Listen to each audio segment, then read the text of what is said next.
everybody ready? No? Nah, I'm going anyway. I'm Zurich Oz. I work, I travel, and I bring my irreverent attitude to everything so that you can live the life you love.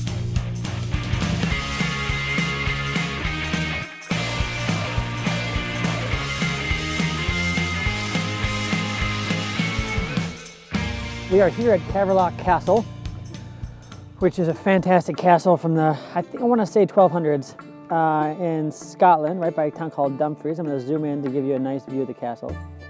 The great thing about this particular castle is that, as you'll see when we get close to it, is that there's a moat all the way around it. So not only is there remarkable defenses, this big long green, and having this big open space means that it's very difficult to assail the castle because there's no place to hide. My producers had a certain idea about what they wanted to see me do here. Go back to England! Tell them Scotland's daughters and sons are theirs no more! Really? Are you kidding? You've got to be kidding me. Scotland is free! So, what does this have to do with the Passion of the Christ? I don't make things difficult. They get that way all by themselves. There's my huge muscle. The funny thing about this is I thought I looked better shirtless. Oh. I mean, you know, I'm a slave to grandeur, but there is no way that I am doing that. So imagine you have 100 pounds of armor and swords and all sorts of other shit on you.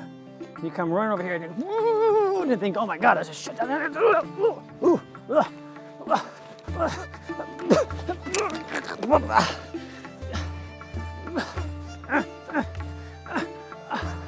You get up here and you're like, oh crap, there's a moat. And you look to your right and you see some helpless maiden laying over there. And you're like, La! Hello, wife. And you run.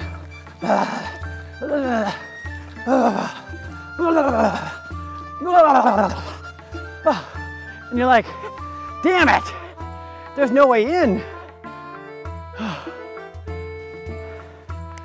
And there isn't any way in.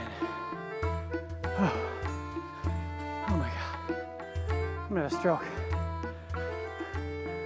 Oh, beautiful. I would rather roll over there in the ground with the lovely maiden. Anyway, we're going back up the hill.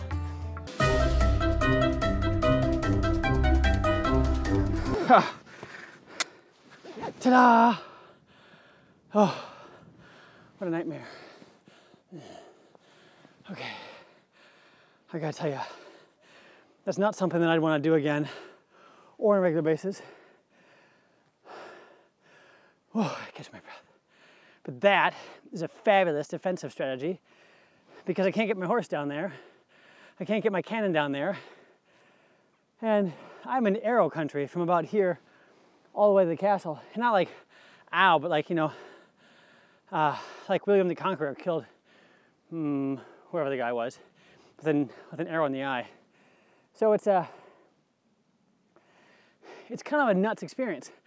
And the whole point of this really is to explain that you can have a fabulous defensive investment portfolio but still make money. I mean, that castle clearly was defensible for hundreds of years. If you have great passive defenses, you don't have to be on the front lines every day.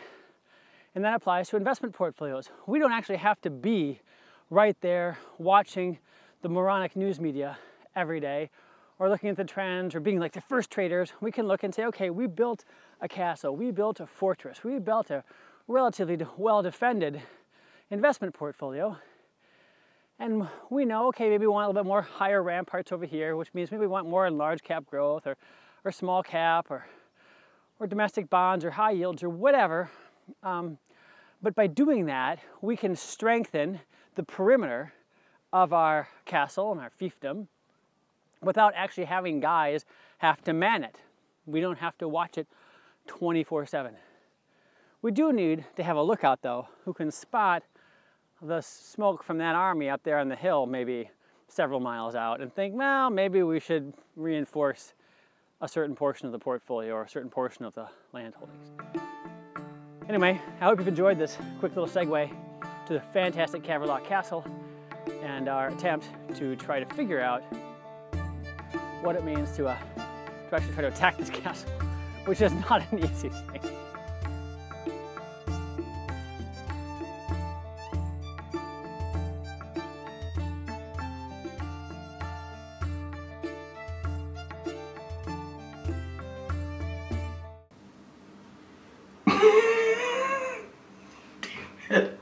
I look like such an idiot!